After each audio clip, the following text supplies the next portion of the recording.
Smart ട്യൂഷന്റെ geography ട്യൂട്ടോറിയലിലേക്ക് എല്ലാവർക്കും സ്വാഗതം. ഇന്നത്തെ ക്ലാസ്സിൽ നമ്മൾ പഠിക്കാൻ പോകുന്നത് ചാപ്റ്റർ 6 ദ ചേഞ്ചിങ് എർത്തിൽ വരുന്ന ഇമ്പോർട്ടന്റ് ആയിട്ടുള്ള ക്വസ്റ്റ്യൻസുകളാണ്.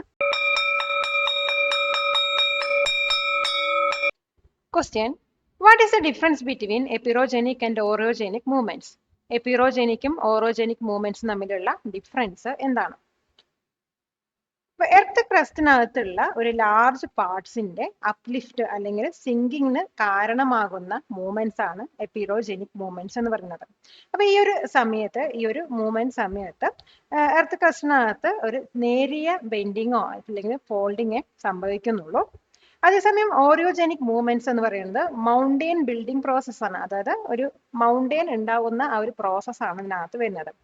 അതായത് എർത്ത് ക്രസ്റ്റിനകത്ത് ഒരു ഇന്റൻസ് ആയിട്ടുള്ള ഫോൾഡിംഗ് ആണ് ഈ ഒരു മൂവ്മെന്റിൽ ഉണ്ടാവുന്നത്. ഈ ഓറിയോജനിക് മൂവ്മെന്റ്സ് മൂലമാണ് നമ്മുടെ ഹിമാലയാസ് പോലെയുള്ള ഫോൾഡ് മൗണ്ടെയിൻസ് ഒക്കെ ക്രിയേറ്റ് ആയിട്ടുള്ളത്. അപ്പൊ ഇതിന്റെ ആൻസർ നമുക്ക് എങ്ങനെ എഴുതാൻ നോക്കാം. എപ്പിറോജനിക് movements causes the uplift or sinking of large parts of the earth crust with very little folding or bending. Oreogenic movements are mountain building processes. These movements involve intense folding and faulting of the Earth's crust. Orogenic movements create fold mountains like the Himalayas. Question: which is the only active volcano in India? ഇന്ത്യയിലുള്ള ഒരു active volcano ഏതാണ്? അപ്പൊ ഇന്ത്യയിലുള്ള ഒരേ ഒരു active ആയിട്ടുള്ള volcano എന്ന് പറയുന്നത് ബാരൻ ഐലൻഡ് ആണ്. അപ്പൊ ഇത് ലൊക്കേറ്റ് ചെയ്തിരിക്കുന്നത് ആൻഡമാൻ നിക്കോബാർ ഐലൻഡ്സിനകത്താണ്. ഈ ഒരു വോൾക്കാനോ പല തവണ ഇറപ്റ്റ് ചെയ്തിട്ടുണ്ടെന്നാണ് നമ്മൾ ഹിസ്റ്ററി നോക്കിയാൽ മനസ്സിലാവുന്നത്. അത് മാത്രമല്ല, ഈ ഒരു ഐലൻഡിനകത്ത് നമുക്ക് ലാൻഡ് ചെയ്യാൻ പറ്റില്ലെങ്കിലും ഇതൊരു പോപ്പുലർ ആയിട്ടുള്ള ടൂറിസ്റ്റ് അട്രാക്ഷൻ ആയിട്ടാണ് കണക്കാക്കപ്പെടുന്നത്. അപ്പൊ ഇതിന്റെ ആൻസർ നമുക്ക് എങ്ങനെ എഴുതാൻ നോക്കാം. The only active volcano in India is on Barren Island. It is located in the Andaman Nicobar Islands. The volcano has erupted several times in recent history. It is a popular tourist attraction, although landing on the island is not allowed. Question: why do lithospheric plates slide over the asthenosphere? എന്തുകൊണ്ടാണ് lithospheric plates എസ്നോസ്ഫിയറിന്റെ മീതെ slide ആവുന്നത്? Lithospheric plates വന്നിട്ട് എസ്നോസ്ഫിയറിന്റെ മീതെ slide ആവാൻ കാരണം എർത്തിന്റെ മാൻഡിലുള്ള convention currents മൂലമാണ്. എസ്നോസ്ഫിയർ എന്ന് പറയുന്നത് ഒരു സെമി ലിക്വിഡ് ലെയർ ആണ്. അപ്പൊ ഇത് അതിന്റെ മീതെയുള്ള പ്ലേറ്റ്സിനെ മൂവ് ചെയ്യാൻ ഹെൽപ്പ് ചെയ്യുന്നു. അപ്പൊ എർത്തിന്റെ കോറിൽ നിന്നുള്ള ഹീറ്റ് വന്നിട്ട് കൺവെക്ഷൻ കറൻസ് പ്രൊഡ്യൂസ് ചെയ്യുന്നു. ഈ കറൻസ് വന്നിട്ട് പ്ലേറ്റ്സുകളിനെ പുഷ് ചെയ്യും പുള്ളുകയും ചെയ്യുന്ന സമയത്ത് അവ മൂവ് ചെയ്യുകയാണ്. പിന്നെ ആൻസർ നമുക്ക് എങ്ങനെ എഴുതാൻ നോക്കാം. Lithospheric plates slide over the asthenosphere because of convection currents in the mantle. The asthenosphere is a semi-liquid layer that allows the plates to move.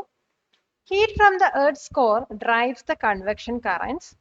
These currents push and pull the plates, causing them to move. Question: what are geomorphic agents? Geomorphic agents പറഞ്ഞാൽ എന്താണ്? Geomorphic agents എന്ന് പറയുന്നത് earth സർഫസിനകത്ത് മാറ്റങ്ങൾ വരുത്തുന്ന natural forces ആണ്. പിന്നെ ഉദാഹരണമായിട്ട് പറയുകയാണെങ്കിൽ running water, glaciers, wind, see waves എന്നിവയൊക്കെയാണ്. അപ്പൊ ഈ ഏജൻസ് വന്നിട്ട് നമ്മുടെ എർത്ത് സർഫസിനകത്ത് ഇറോഷൻ, ട്രാൻസ്പോർട്ടേഷൻ, ഡിപ്പോസിഷൻ പോലെയുള്ള വർക്കുകളാണ് പെർഫോം ചെയ്യുക. ഇതുമൂലം എർത്തിന്റെ സർഫസിനകത്ത് വേരിയസ് ലാൻഡ് ഫോംസ് ആണ് ക്രിയേറ്റ് ആവുന്നത്. അപ്പൊ ഇതിന്റെ ആൻസർ നമുക്ക് എങ്ങനെ വിശദീകരിച്ച് എഴുതാൻ നോക്കാം.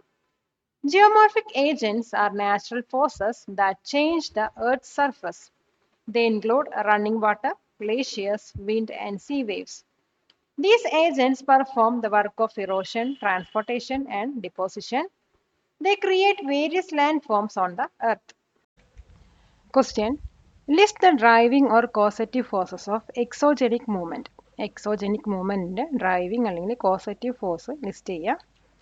അപ്പോൾ എക്സോജനറ്റിക് മൂവ്മെന്റിൽ വരുന്ന ഡ്രൈവിംഗ് അല്ലെങ്കിൽ കോസറ്റീവ് ഫോഴ്സ് എന്ന് പറയുന്നത് ഒന്ന് റണ്ണിങ് വാട്ടർ ആണ്, അല്ലെങ്കിൽ ഗ്രൗണ്ട് വാട്ടർ, പിന്നെ ഗ്ലേഷ്യേഴ്സ്, വിൻഡ്, അതുപോലെ തന്നെ ടെമ്പറേച്ചർ ചേഞ്ചസ് മൂലം ഉണ്ടാകുന്ന മോളിക്കുലർ സ്ട്രെസ്, ഒരു ഒബ്ജക്റ്റിൻ്റെ മേലെ മറ്റൊരു ഒബ്ജക്റ്റ് എക്സേർട്ട് ചെയ്യുന്ന പ്രഷർ, ഗ്രാവിറ്റി എന്നിവയൊക്കെയാണ്. അപ്പോൾ ഇതിൻ്റെ ആൻസർ നമുക്ക് എങ്ങനെ എഴുതാൻ നോക്കാം.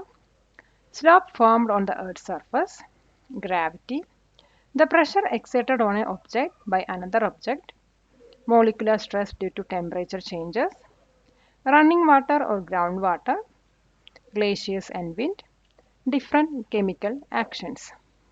കൊടുക്കും തോറും ഏറിടും വിദ്യ തന്നെ മഹാധനം. ഈ വീഡിയോ ഉപകാരപ്പെട്ടുവെങ്കിൽ ഷെയർ ചെയ്യൂ, ലൈക്ക് ചെയ്യൂ. Question. Find out the major causes of debris flow or landslide in Kerala.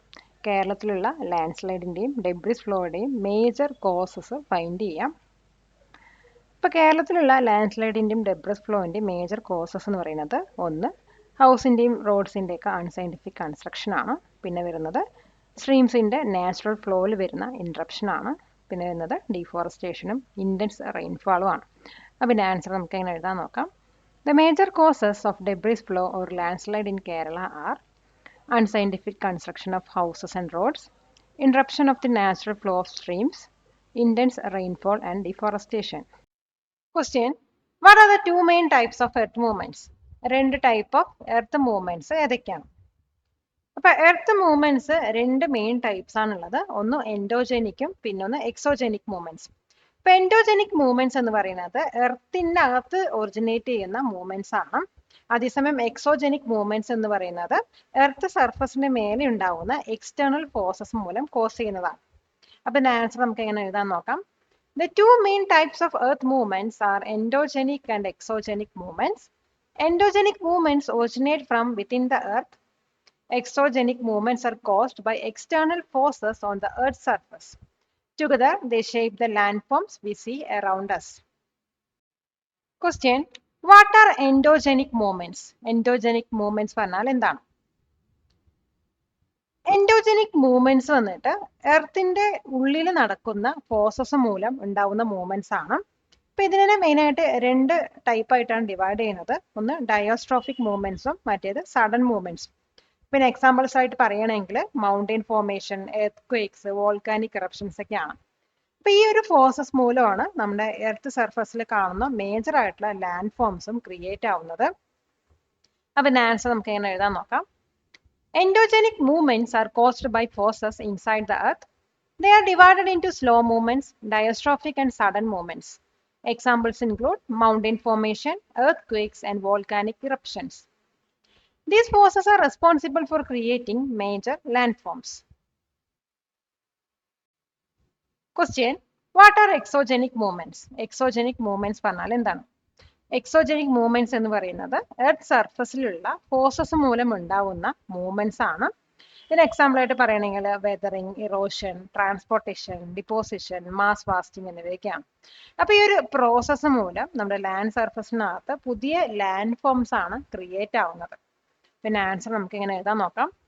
Exogenic movements are caused by forces on earth surface. They include weathering, erosion, transportation, deposition and mass wasting. These processes wear down the land and create new landforms. Driving forces include gravity, running water and wind. Question. What is volcanism? Volcanism പറഞ്ഞാൽ എന്താണ്? Volcanism എന്ന് പറഞ്ഞു കഴിഞ്ഞാൽ earth സർഫസിലോട്ട് മാഗ്മയുടെ ഇറപ്ഷനുമായി related ആയിട്ടുള്ള process include ചെയ്തതാണ്. അപ്പൊ ഇത് വന്നിട്ട് മാൻഡിലുള്ള മാഗ്മയുടെ ഫോർമേഷൻ മുതലാണ് സ്റ്റാർട്ട് ചെയ്യുന്നത്. അപ്പൊ ഈ മാഗ്മയും മറ്റു മെറ്റീരിയൽസും മേലോട്ട് മൂവ് ചെയ്തിട്ട് അത് ക്രസ്റ്റിലോട്ട് ഇറപ്റ്റ് ചെയ്യുകയാണ് ചെയ്യുന്നത്. ഈ ഒരു പ്രോസസ് മൂലം വോൾക്കാനോസും അതുപോലെ തന്നെ മറ്റ് ഇഗ്നീഷ്യസ് ലാൻഡ് ഫോംസും ഫോം ചെയ്യും. പിന്നെ ആൻസർ നമുക്ക് ഇങ്ങനെ എഴുതാൻ നോക്കാം. Volcanism includes all processes related to the eruption of magma onto the Earth's surface. It starts with the formation of magma in the mantle. Magma and other materials move up and erupt through cracks in the crust. This process forms volcanoes and other igneous landforms. Question. What is the difference between magma and lava? മാഗ്മയും ലാവയും തമ്മിലുള്ള difference എന്താണ്? ഇപ്പൊ magma എന്ന് പറയുന്നത് earth സർഫസിന്റെ അടിയിൽ, അതായത് mantle കാണപ്പെടുന്ന molten rock material ആണ്. അതേസമയം ലാവ എന്ന് പറയുന്നത് ഈ ഒരു മാഗ്മ എർത്ത് സർഫസിലോട്ട് ഇറപ്റ്റ് ചെയ്ത് വരുമ്പോൾ പറയുന്ന ഒരു ടേം ആണ്. ഇപ്പൊ മാഗ്മയിനകത്ത് ഡിസോൾവ് ആയിട്ടുള്ള ഗ്യാസ് ആണ് നമുക്ക് കാണാൻ കഴിയുക. ഇത് ഇറപ്ഷൻ സമയത്ത് എസ്കേപ്പ് ആയി പോവുകയാണ് ചെയ്യുന്നത്. അതേസമയം ലാവ ഫ്ലോ ചെയ്തിട്ട് അത് തണുക്കുകയും പിന്നീട് അത് ഇഗ്നീഷ്യസ് റോക്സ് ആയിട്ട് മാറുകയാണ് ചെയ്യുന്നത്. അപ്പൊ ഇതിന്റെ ആൻസർ നമുക്ക് എങ്ങനെ എഴുതാൻ നോക്കാം. Magma is the molten rock material found beneath the Earth's surface in the mantle. Lava is the term for magma once it erupts onto the Earth's surface. Magma contains dissolved gases which escape during an eruption. Lava flows and cools to form igneous rocks. High school വിദ്യാർത്ഥികൾക്കായി ചെറിയ batch സൈസിലുള്ള tuition ക്ലാസുകളിലൂടെ മികച്ച വിജയം നേടാൻ ഇന്ന് തന്നെ top tuition സെന്ററിൽ join ചെയ്യൂ. Question: Why do most volcanoes and earthquakes occur along plate margins? എന്തുകൊണ്ടാണ് പ്ലേറ്റ് മാർജിൻസിൽ വോൾക്കാനോസും എർത്ത് കൂടുതലായിട്ട് ഉണ്ടാവുന്നത്? പ്ലേറ്റ് മാർജിൻസ് എന്ന് പറയുന്നത് ടെക്ടോണിക് പ്ലേറ്റ്സ് മീറ്റ് ചെയ്യുന്ന ബൗണ്ടറീസ് ആണ്. അപ്പൊ ഇവിടെ ഈ പ്ലേറ്റ്സ് മൂവ് ചെയ്യുന്നതുകൊണ്ടും അതുപോലെ തന്നെ അത് കൊളൈഡ് ചെയ്യുന്നതുകൊണ്ടും സ്ലൈഡ് പാസ് ചെയ്യുന്നതുകൊണ്ടും അവിടെ ലോട്ട്സ് ഓഫ് സ്ട്രെസ്സും ഫ്രിക്ഷൻസും ഉണ്ടാവും. അപ്പൊ ഈ ഒരു മൂവ്മെന്റ് വന്നിട്ട് സ്ട്രെസ്സിനകത്ത് വീക്ക് സ്പോട്ട്സ്, ക്രാക്സ്, അതുപോലെ ഹൈ പ്രഷർ ക്രിയേറ്റ് ചെയ്യുന്നു. ഈ ഒരു ആക്ടിവിറ്റി മൂലം അവിടെ ഫ്രീക്വന്റ് വോൾക്കാനിക് ഇറപ്ഷൻസും എർത്ത് ഉണ്ടാവും. പിന്നെ ആൻസർ നമുക്ക് എങ്ങനെ എഴുതാൻ നോക്കാം. Plate margins are the boundaries where tectonic plates meet. There is a lot of stress and friction as plates move, collide, or slide past each other. This movement creates weak spots, cracks, and high pressure in the crust. This activity leads to frequent volcanic eruptions and earthquakes. Question: What is an earthquake's focus and epicenter? Earthquake inde focus um epicenter um പറഞ്ഞാൽ എന്താണ്? ഇപ്പൊ focus അല്ലെങ്കിൽ hypo centre എന്ന് പറയുന്നത് എർത്തിനകത്ത് earth originate ചെയ്യുന്ന point ആണ്. ഇപ്പൊ ഇവിടെ എനർജി ആണ് ആദ്യം റിലീസ് ചെയ്യുന്നത്. അതേസമയം എപ്പിസെന്റർ എന്ന് പറയുന്നത് എർത്ത് സർഫസിനകത്ത് ഈ ഫോക്കസിന്റെ തൊട്ട് മേലെയായിട്ട് കാണുന്ന പോയിന്റ് ആണ്. അപ്പൊ ഒരു എർത്ത് ഉണ്ടാവുന്ന സമയത്ത് എപ്പിസെന്ററിലാണ് സ്ട്രോങ്ങസ്റ്റ് ഷേക്കിംഗ് നമുക്ക് അനുഭവപ്പെടുന്നത്. പിന്നെ ആൻസർ നമുക്ക് ഇങ്ങനെ എഴുതാൻ നോക്കാം. The focus or hypocenter is the point inside the earth where an earthquake originates. This is where the energy is first released. The epicenter is the point on the earth's surface directly above the focus. The strongest shaking is usually felt at the epicenter. Question: What is a tsunami and how is it caused? Tsunami പറഞ്ഞാൽ എന്താണ്, അത് എങ്ങനെയാണ് ഉണ്ടാവുന്നത്? ഇപ്പൊ tsunami എന്ന് പറയുന്നത് ocean വേവ്സിന്റെ ഒരു series ആണ്. ഇത് ഓഫൺ ഉണ്ടാവുന്നത് ഓഷൻ ഫ്ലോറിൽ ഉണ്ടാവുന്ന എർത്ത് മൂലമാണ്. അപ്പൊ അതുമാത്രമല്ല, അണ്ടർ വാട്ടർ വോൾക്കാനിക് ഇറപ്ഷൻസ് മൂലവും അതുപോലെ തന്നെ മീറ്റിയോസിന്റെ ഇമ്പാക്ട്സ് മൂലവും സുനാമീസ് ട്രിഗർ ആവാറുണ്ട്. അപ്പൊ ഈ ഒരു വേവ്സ് വന്നിട്ട് എൻറ്റയർ ഓഷൻസിലൂടെ ട്രാവൽ ചെയ്തിട്ട് ഒരു മാസീവ് ഡിസ്ട്രക്ഷൻ കോസ്റ്റ് ലൈൻസിൽ ഉണ്ടാക്കുകയാണ് ചെയ്യുന്നത്. അപ്പൊ ഇതിന്റെ ആൻസർ നമുക്ക് എങ്ങനെ എഴുതാൻ നോക്കാം. A tsunami is a series of very large ocean waves. It is most often caused by a powerful earthquake on the ocean floor. Underwater volcanic eruptions or meteor impacts can also trigger tsunamis. These waves can travel across entire oceans and cause massive destruction on coastlines. Question: What is weathering? Weathering എന്നാൽ എന്ത്? Weathering പറയുന്ന ഒരു പ്രോസസ്സാണ്. ഈ പ്രോസസ്സിനകത്ത് rocks, soils, minerals ഒക്കെ break down ചെയ്യുകയാണ് ചെയ്യുന്നത്. അപ്പൊ ഇതെങ്ങനെ സംഭവിക്കുന്നത് വെച്ചാൽ ഈ റോക്സും മിനറൽസും ഒക്കെ എർത്ത് അറ്റ്മോസ്ഫിയർ ആയിട്ടോ അല്ലെങ്കിൽ വാട്ടർ ആയിട്ടോ അല്ലെങ്കിൽ ബയോളജിക്കൽ ഓർഗാനിസം ആയിട്ടുള്ള കോണ്ടാക്ട് വരുന്ന സമയത്താണ്. ഇപ്പൊ വെതറിങ്ങിനകത്ത് ഈ റോക്ക് മെറ്റീരിയൽസിന്റെ മൂവ്മെന്റ് ഒന്നും വരാറില്ല. ഈ സോയിലൊക്കെ ഫോം ചെയ്യാനുള്ള ഫസ്റ്റ് സ്റ്റെപ്പാണ് വെതറിംഗ് എന്ന് പറയുന്നത്. പിന്നെ ആൻസർ നമുക്ക് എങ്ങനെ എഴുതാൻ നോക്കാം. Weathering is the process of breaking down rocks, soils, and minerals. It happens through contact with the Earth's atmosphere, water, and biological organisms. Weathering does not involve the movement of rock materials. It is the first step in the formation of soil. Question: What are the three types of weathering? മൂന്ന് type weathering ഏതൊക്കെയാണ്? മൂന്ന് type weathering എന്ന് പറയുന്നത് physical weathering, chemical weathering and biological weathering ആണ്. ഇപ്പൊ physical വെതറിംഗിനകത്ത് ഒരു റോക്കിന്റെ chemical കോമ്പോസിഷനിലൊന്നും മാറ്റങ്ങൾ വരുത്താതെ ആ റോക്കിനെ ബ്രേക്ക് ചെയ്യുന്നതാണ്. അതേസമയം കെമിക്കൽ വെതറിംഗ് എന്ന് പറയുന്നത് ഒരു റോക്ക് ഡീകമ്പോസ് ചെയ്യാൻ വേണ്ടിയിട്ട് അതിനകത്ത് കെമിക്കൽ റിയാക്ഷൻസ് ആണ് ഇൻവോൾവ് ചെയ്യുന്നത്.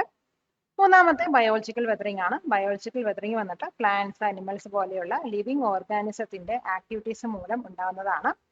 അപ്പൊ ഇതിന്റെ ആൻസർ നമുക്ക് എങ്ങനെ എഴുതാൻ നോക്കാം. The three types are physical, chemical, and biological weathering. Physical weathering breaks rocks without changing their chemical composition.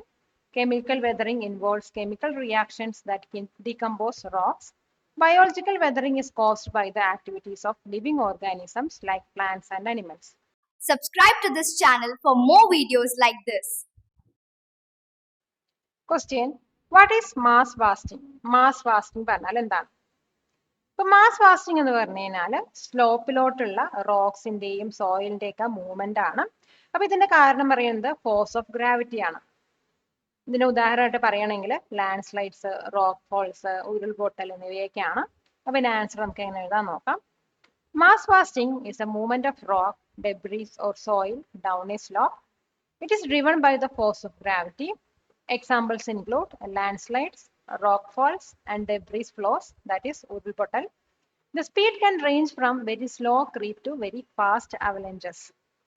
Question: What is urulpottal? Urulpottal പറഞ്ഞാൽ എന്താണ്? ഇപ്പോൾ ഉരുൾപൊട്ടൽ എന്ന പേര് കേരളത്തിൽ യൂസ് ചെയ്യുന്ന ഒരു ലോക്കൽ ടേം ആണ്. ഇതെന്താണെന്ന് വെച്ചാൽ റോക്ക്, സോയിൽ, അതുപോലെ വാട്ടറിൻ്റെ റാപ്പിഡ് മൂവ്മെൻ്റ് ആണ്. മൂവ്മെൻറ്റ് പറയുമ്പോൾ സ്റ്റോപ്പിലോട്ടുള്ള മൂവ്മെൻ്റ് ആണ്. ഇപ്പോൾ കേരളത്തെ ഹില്ലി റീജിയൻസിൽ കാണപ്പെടുന്ന കോമൺ ആയിട്ടുള്ള അല്ലെങ്കിൽ ഡിസ്ട്രക്റ്റീവ് ഫോം ആയിട്ടുള്ള ഒരു മാസ് വാസ്റ്റിംഗ് ആണ് ഉരുൾപൊട്ടൽ എന്ന് പറയുന്നത്. ഇപ്പോൾ ഉരുൾപൊട്ടൽ ഉണ്ടാകാൻ കാരണം എന്താണെന്ന് വെച്ചാൽ ഹെവി റെയിൻഫോൾ ആണ്. പിന്നെ ആൻസർ നമുക്ക് എങ്ങനെ എഴുതാൻ നോക്കാം. ഉരുൾപൊട്ടൽ is the local term in Kerala for a debris flow or landslide. It is a rapid movement of rock, soil and water down a steep slope. It is a common and highly destructive form of mass wasting in Kerala's hilly regions. Heavy rainfall is a major triggering factor for ഉരുൾപൊട്ടൽ. Question: How is soil formed? Soil എങ്ങനെയാണ് ഉണ്ടാവുന്നത്? ഇപ്പോൾ കുറേ കാലങ്ങളായിട്ട് റോക്സിൻ്റെ weathering മൂലമാണ് ഈ സോയിലെല്ലാം form ചെയ്യുന്നത്. ഇതൊരു വളരെ സ്ലോ പ്രോസസ്സാണ്. കാരണം 1 ഇഞ്ച് ടോപ്പ് സോയിൽ ഉണ്ടാവാൻ വേണ്ടിയിട്ട് 100 അല്ലെങ്കിൽ 1000 കണക്കിന് വർഷം എടുക്കും. ഇപ്പോൾ റോക്ക് പാർട്ടിക്കിൾസ് വന്നിട്ട് നമ്മുടെ പ്ലാന്റ്സ്, ആനിമൽസിൻ്റെ ഒക്കെ റിമെയിൻസ് ആയിട്ടുള്ള ഓർഗാനിക് മാറ്ററുമായിട്ട് മിക്സ് ചെയ്തിട്ടാണ് ഈ സോയിൽ ആവുന്നത്. പിന്നെ വാട്ടറും എയറും അതുപോലെ ലിവിങ് ഓർഗാനിസവും ഈ ഒരു സോയിൽ ഫോർമേഷൻ പ്രോസസ്സിന് വളരെയധികം കോൺട്രിബ്യൂട്ട് ചെയ്യുന്നുണ്ട്. അതിൻ്റെ ആൻസർ നമുക്ക് ഇങ്ങനെ എഴുതാൻ നോക്കാം. Soil is formed from the weathering of rocks over a very long time. Rock particles mix with organic matter, which is decayed plant and animal remains. Water, air, and living organisms also contribute to the soil formation process. It is a slow process taking hundreds or thousands of years to form just 1 inch of topsoil. Question: What are some benefits of volcanic activity? Volcanic activity inde chila benefits endokkeയാണ്? ഇപ്പോൾ volcanic ആഷും അതുപോലെ weathered lava റോക്കും അഗ്രികൾച്ചറിന് suitable ആയിട്ടുള്ള fertile soils create ചെയ്യുന്നു. പിന്നെ volcanic റീജിയൻസിന് നമുക്ക് electricity generate ചെയ്യാൻ വേണ്ടിയിട്ടുള്ള Jio thermal energy സോഴ്സായിട്ട് use ചെയ്യാവുന്നതാണ്. അതുമാത്രമല്ല ലാവ ഫ്ലോസ് വന്നിട്ട് എർത്തിൻ്റെ അടിയിൽ നിന്നും സർഫസിലോട്ട് വാല്യുബിൾ ആയിട്ടുള്ള മിനറൽസ് ആണ് കൊണ്ടുവരുന്നത്. ഇവിടെയുള്ള യുണീക്ക് ലാൻഡ്സ്കേപ്സ് വന്നിട്ട് ടൂറിസ്റ്റിനെ കൂടുതൽ അട്രാക്റ്റ് ചെയ്യുകയും ചെയ്യുന്നു. പിന്നെ ആൻസർ നമുക്ക് എങ്ങനെ എഴുതാൻ നോക്കാം. Volcanic ash and weathered lava rock create very fertile soils four agriculture. Volcanic regions can be a source of geothermal energy which is used to generate electricity. Lava flows bring valuable minerals from deep within the earth to the surface. The unique landscapes also attract tourists. Next question. The process of moving weathered rock fragments from one place to another is called dash. Answer: erosion. Next question. The movement of rock and soil down a slope due to gravity is known as dash. Answer: mass wasting. Next question. In Kerala, a landslide or debris flow is locally known as dash. Answer: urulpottal. Next question. The outer solid layer of the earth which is broken into tectonic plates is the dash. Answer: lithosphere. Next question. The semi-liquid layer of the mantle on which the tectonic plates float is the dash. Answer: asthenosphere. Next question. Mountain building movements are also known as dash movements. Answer: orogenic movements. Next question. The large lava plateau in India famous for its black soil is the dash plateau. Answer: Deccan Plateau. Next question. The opening at the top of a volcano through which lava erupts is the dash.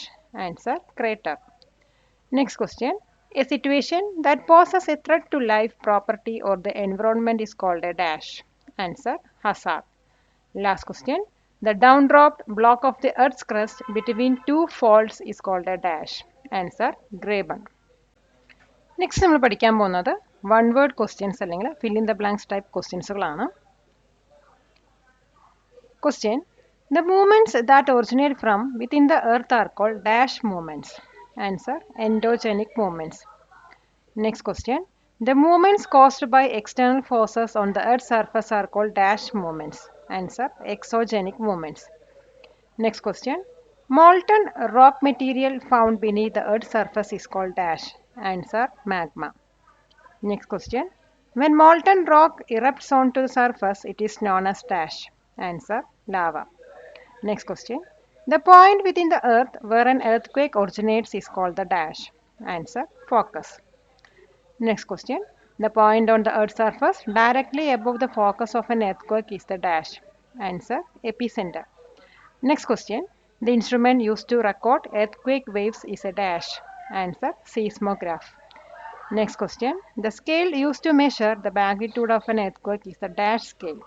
Answer: Richter scale. Next question. A giant sea wave caused by an underwater earthquake is called a dash. Answer: tsunami. Next question. The breaking down of rocks without any change in their chemical composition is called dash weathering. Answer: physical weathering. Palakkad നിവാസികളെ ഞങ്ങളുടെ class room ട്യൂഷനിലേക്ക് സ്വാഗതം ചെയ്യുന്നു. മറ്റൊരു വീഡിയോയുമായി വീണ്ടും കാണാം.